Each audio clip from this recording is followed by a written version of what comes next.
everyone, welcome back to another book video. We have plenty to chat about for the month of August. I'm very pleased that you could join me. Make sure you have your favourite hot drink with you because we are about to get all things cozy, all things books. We have plenty to chat about. I have just finished my own cup of tea, which was very much needed for today. And it was one of my very first pumpkin teas of the year in my favourite Anthropology mug. James actually made this for me this morning and he did very well. He chose a good mug. Now, if you watched my TBR prompts video, which I did for the month of August, you will know that I chose 5 books on my TBR, and I will say I did okay. August was a bit of a weird month. I thought that I was gonna read quite a bit, but actually I didn't end up reading that much. We still got through 5 books in August. I didn't think I was gonna get through 5, but I just about managed to get a 5th one finished. Of the 5 that we chose for the TBR,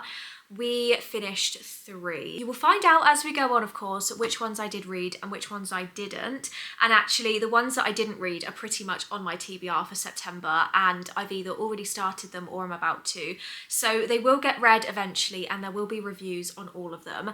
But for now, we have 5 books to chat about. It is a mixture of, I would say, like fantasy romance, thriller, and also like cozy fantasy kind of thing. You'll know what I mean when we get there. I'm also very pleased to say we had 2 5-star reads this month. We had 2 5-star reads. Let's just jump straight in. I'm going to stop rambling. Let's jump straight in to the first book that I read in August. We will go in chronological order. We are starting off very strong. So the first book that I finished, I actually started it, I think, in like the last couple of days of July, but I did end up finishing it in August, so I thought I would keep it for you.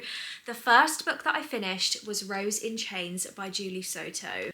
This book, so this follows our MMC Bryony. Her brother has been killed and she is basically captured by the enemy and forced to go to their kingdom along with lots of other women, pretty much as a slave. She's auctioned off as a slave.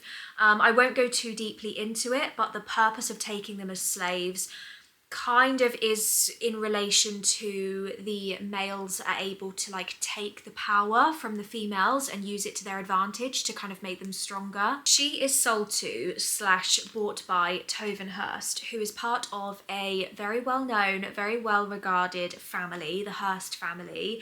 And she has actually known him for a very long time. You get a couple of time jumps, again without spoiling anything, that take you back into their childhood from when they were at school. It's a very interesting school setup. She kind of has almost like a secret infatuation for him. They cross paths a few times. There's always like a little bit of tension there. There's a bit of interest there.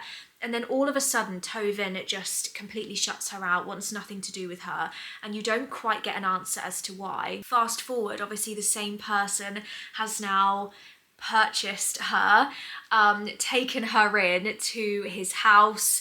She's there, she can't leave, she is completely surrounded by the enemy, and she is trying to figure out A, why he's bought her, B, what is going on, C, what his plan for her is. Whilst she's there, she does find out that a bit of a secret rebellion is starting to build, and some of the other women are kind of plotting to get their lives back and take back over and get rid of the evil people. And she kind of realizes that there are a few people out there that are secretly willing to help, and it's some of the most unlikely people that she thought would be there to help. This was the kind of book I could not stop thinking about it after I'd read it. Like, it stuck in my mind for multiple days and there was nothing else that I could think about. There was no other book that I wanted to read besides the second book in this series, which is not yet out. First off, I rated this 5 stars. I devoured it. I loved it. It was absolutely brilliant. I would say this is probably one of the darker romanticises that I've read. I'm not really a dark romance, dark fantasy sort of person. I don't really like going too deep into that sort of genre, but this was comfortable for me. This is probably one of the darker ones that I've read, as I said, but it's not too bad. I would definitely suggest reading the trigger warnings because there are some themes and there are some things that are quite consistently spoken about throughout the book that may make you feel a certain way. This is tension, this is slow burn, this is like you are just eating it up. I just know that when we hopefully get that like relief in book 2, I'm really hoping there's relief in book 2, it is going to be so worth it because the tension that has been built up is just top tier. The second book that I read in August was A Vow of Embers by Soraya Wilson. I'm pretty sure this is indie published. I'm not sure if it's been picked up traditionally. I could be wrong, but I feel like it's indie published. This is the second book in the Does the Series Have a Name?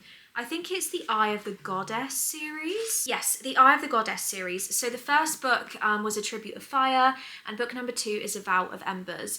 There's obviously not a huge amount that I can say about this book without ruining the first book, but essentially this carries on from where we were at the end of the first book. So there is an arranged marriage kind of situation. There is a hostage family member situation without spoiling too much.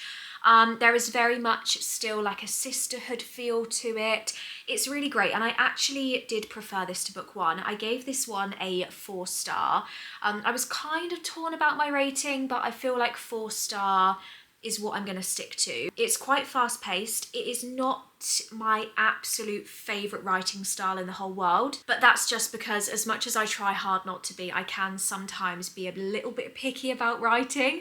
I really love that, like when it comes to fantasy, that really immersive, like world building, descriptive, like I want to know how the character's feeling, I want to know what their like senses are, what can they hear, what can they smell, what can they feel, like everything. I want to know every detail sometimes.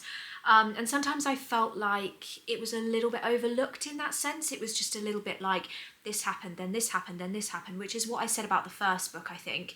But this one was better, and I am glad that I read it, and I will be continuing the series because it is a trilogy. And I'm pretty sure the third book comes out by the end of this year. It was a really great read, and I would recommend this series maybe as a little bit more of an entry into fantasy. If you're wanting to delve into fantasy, maybe you like the idea of like Greek mythology and that kind of thing, this would be a really, really good recommendation for you. The next book that I read in August was a Kindle book. It was Trial of the Sun Queen by Nisha J. Tooley. This was a surprise. Like I went in completely blind. This was actually my book club read for August, so I was going to read it anyway despite it not being on my TBR, and it was just a great time. It wasn't a super long book. It was really easy to get through. I read it really quickly. I always read quicker on my Kindle anyway, but I did read it quite fast. It was fast paced. It had most things that I like to have in a fantasy romance, apart from a couple, which I won't spoil. It follows our FMC Law, who basically begins the book inside a prison. She has been in prison there for 12 years of her life, and she's not even that old, so she's been in prison basically since she was a child. She's imprisoned along with her brother and her sister, and all of a sudden various things happen, and she is taken away from the prison and wakes up inside like the most illustrious, oh my gosh, I don't know how to say that word. You know what I mean. That's so embarrassing. Palace she has ever seen. She has no idea how she got there. She has no idea who took her there. She just wakes up there and has absolutely no idea what's going on. She suddenly realizes that she has actually been handpicked to compete in some trials to become the Sun Queen, the Queen to the Sun King. And it basically becomes clear that if she doesn't win these trials, she is probably going to lose her life by the end of it. This is very much a book where like you're trying to put the puzzle pieces together. And yes, you don't get a lot of answers to a lot of questions, but personally, I didn't find it disruptive and I didn't find it irritating because there was so much plot happening that it wasn't creating like big plot holes, even though you didn't have answers to things.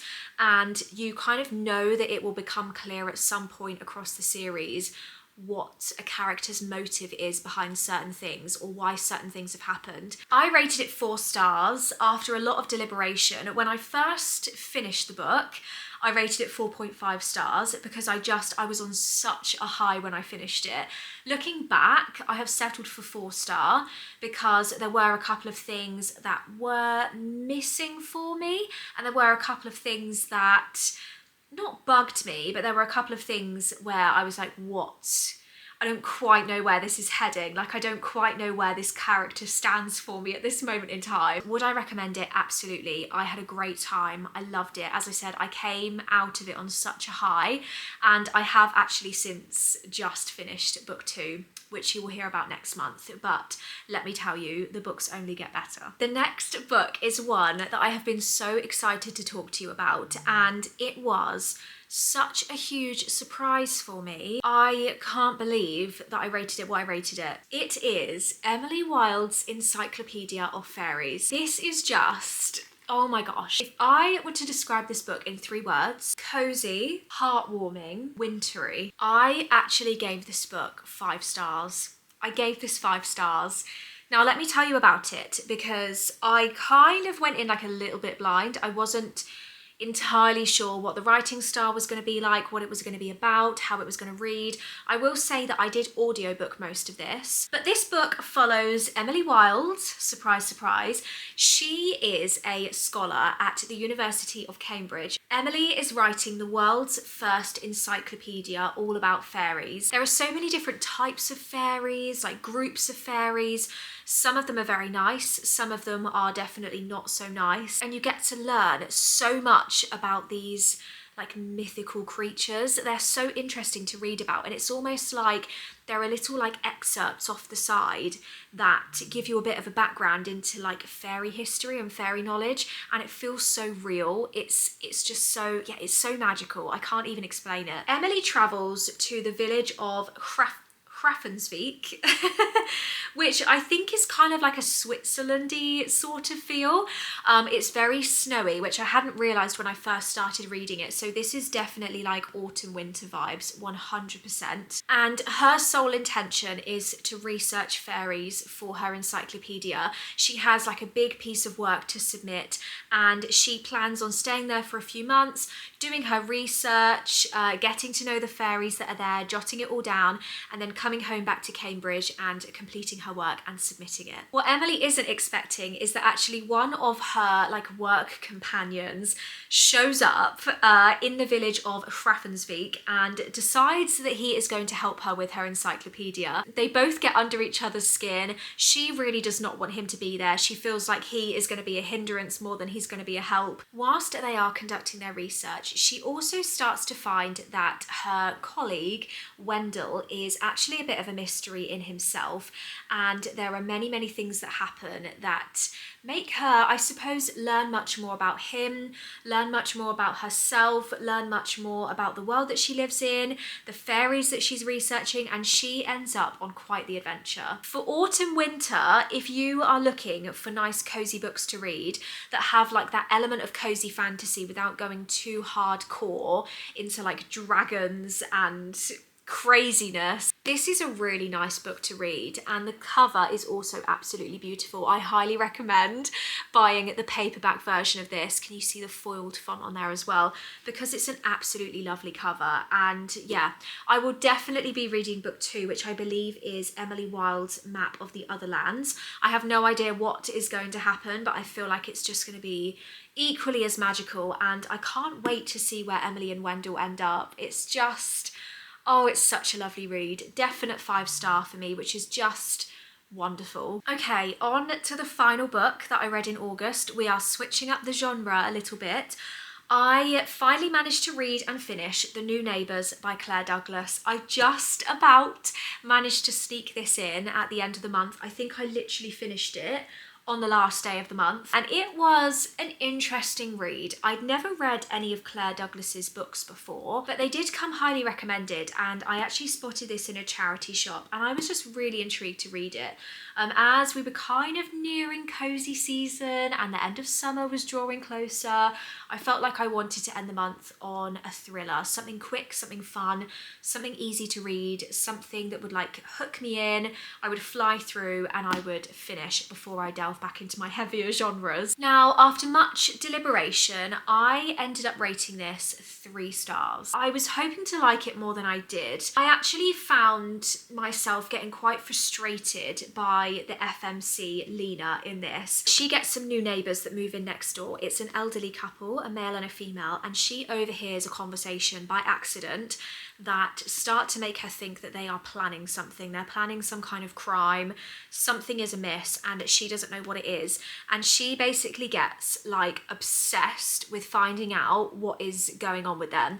As much as she tries to push it aside and forget about it and ignore it, things keep cropping up, things keep happening that are just niggling her. She made a few questionable decisions, and they were decisions that just made me think, like, why are you doing that? Like, no normal person would do that. I do struggle a bit with books where, not necessarily where I can't relate to the main character, because I don't relate to many main characters that I read about, but I struggled to like her. There were things that you found out about her past and things that were kind of going on with like her marriage, with her son, with her friends, like various things in her life. And it sounds really, really horrible, but I just didn't really care. Like, I wasn't really that invested in her as a character. I wasn't like rooting that much for her as a character, just because, yeah, I couldn't relate to her, but she made questionable decisions and I couldn't get on board with it. And I think that just made it a slightly more difficult read for me. Would I recommend it? I think if you haven't really read many thrillers and you want the kind of an entry-level thriller that isn't too heavy, that is quite easy to read, that doesn't have a difficult to follow plot, yes, I would recommend it. If you've read a lot of thrillers, you're quite a seasoned thriller reader and you're looking for the next best thing, maybe it wouldn't be the first thing that I would throw at you. We'll put it that way. And that was everything that I read in the month of August. So we got 5 books done.